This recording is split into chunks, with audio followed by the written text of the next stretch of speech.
Hello my CA student. तो अभी morning में एक अपडेट आया था कि एडमिट कार्ड आने के बाद मैं एक्सपेक्टेड नहीं की थी कि ऐसा भी कुछ आएगा, क्योंकि एडमिट कार्ड आ गया है तो ऐसा था कि चलो अब तो कंफर्म है। लेकिन एक क्वेश्चन मार्क आ चुका है कि सुप्रीम कोर्ट में कुछ बच्चे मिलके और पिटीशन फाइल किए हैं, अपने अगेंस्ट पीआईएल फाइल किए हैं। अब ये पीआईएल होता क्या है, आइए समझते हैं इसको बहुत, और इसका इम्पैक्ट हमारे सीए एग्जाम पे क्या हो सकता है ये भी हम समझेंगे। ओके, तो देखो, देश के हर नागरिक को संविधान की तरफ से 6 फंडामेंटल राइट्स मिले हुए हैं। पहला है राइट्स ऑफ इक्वालिटी, दूसरा है राइट्स ऑफ फ्रीडम, और थर्ड में आता है राइट्स अगेंस्ट एक्सप्लेनेशंस, और फोर्थ में आता है right to freedom of religion, fifth में culture and educational right, right to constitution remedy. ये हम लोग फिफ्थ में आते हैं कि एजुकेशनली हम लोग को प्रॉब्लम है, हम हमारा इलेक्शन के दौरान हमारे एग्ज़ाम लिए जा रहे हैं, एग्ज़ाम कंडक्ट किए जा रहे हैं, तो उड़ के तो कोई जाएगा नहीं ना। तो क्या हुआ कि बहुत सारे बच्चों का एडमिट कार्ड आया है, तो 50 किलोमीटर, किसी का बहुत ज़्यादा डिस्टेंस है, और उस टाइम हम लोग को बहुत अच्छे से पता है कि ये इलेक्शन के टाइम थोड़ा सा ट्रांसपोर्ट इशू होता है, ऐसे फ्रीली नहीं मिल पाता है, और बहुत सारी चीज़ें बहुत फेस करना पड़ेगा, क्योंकि अब देखो आईसीआई के मेंबर खुद ही बिजी हैं अपने चुनाव में। तो वो क्या ही हम लोग की फीलिंग नहीं समझ रहे हैं। वो लोग खुद बस एडमिट कार्ड निकाल दिया, एग्जाम डेट निकाल दिया, बट दैट्स ओवर, और उसके अलावा वो कुछ नहीं कर सकते हैं। एकदम कुछ एक बार भी आपने ये देखा नहीं, एडमिट कार्ड निकाल लिया कि बच्चे का कितना डिस्टेंस है, कितना दूरी पे है, कैसे जाएगा, कैसे मैनेज करेगा, कुछ दिक्कत हुई तो कौन जिम्मेदार इसकी। तो आप लोग नहीं समझे। अब आईसीआई में यही तो एक दिक्कत हो गई है। ये हाई कोर्ट, सुप्रीम कोर्ट, ये सब पहले नहीं होता था, ये अब होने लगा है।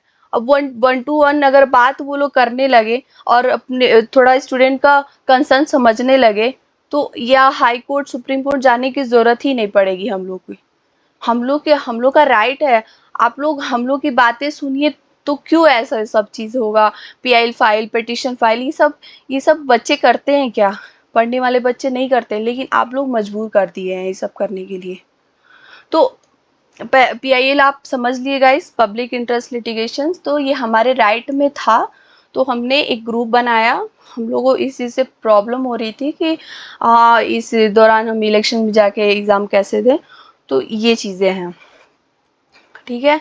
अब देखो ये न्यूज़ में भी आया था ये चीज़, और इनके जो हमारे जो एडवोकेटेड हैं, ये हैं निर्नी मेश दुबे जी, ये हमारे तरफ से हमारे स्टूडेंट के लिए लड़ रही हैं, ठीक है। इसका मैं लिंक दे दूंगी आपके डिस्क्रिप्शन में, आप देख लेना इस न्यूज़ को, ये ट्रू न्यूज़ है। फिर उसके बाद हम लोग समझते हैं कि ये हमारे सीए एग्ज़ाम पे अभी इम्पैक्ट कुछ पड़ सकता है।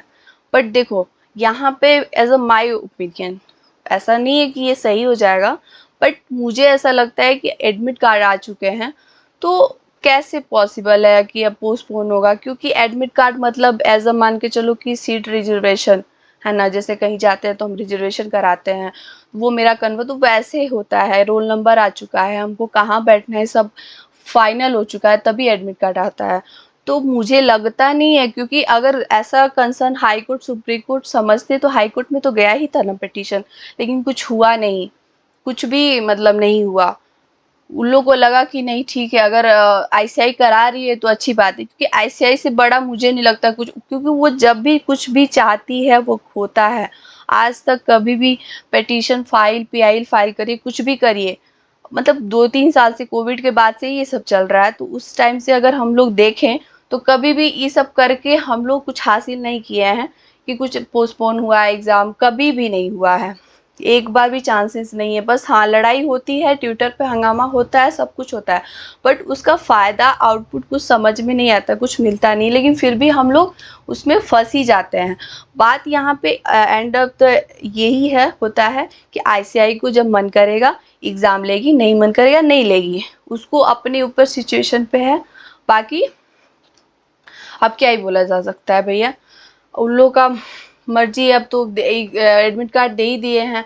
अब बस वही बात है ना कि अभी थोड़ा डिस्टरबेंस हो गया है कि सब कुछ ठीक चल रहा था, अब एडमिट कार्ड आने के बाद ऐसा हो रहा था कि चलो अब तो देना ही है 15 दिन एग्जाम, लेकिन एक क्वेश्चन मार्क आ चुका है माइंड में। तो ये एक बहुत ही मतलब बहुत अच्छा नहीं लग रहा है ये सब चीज़ें कि क्यों।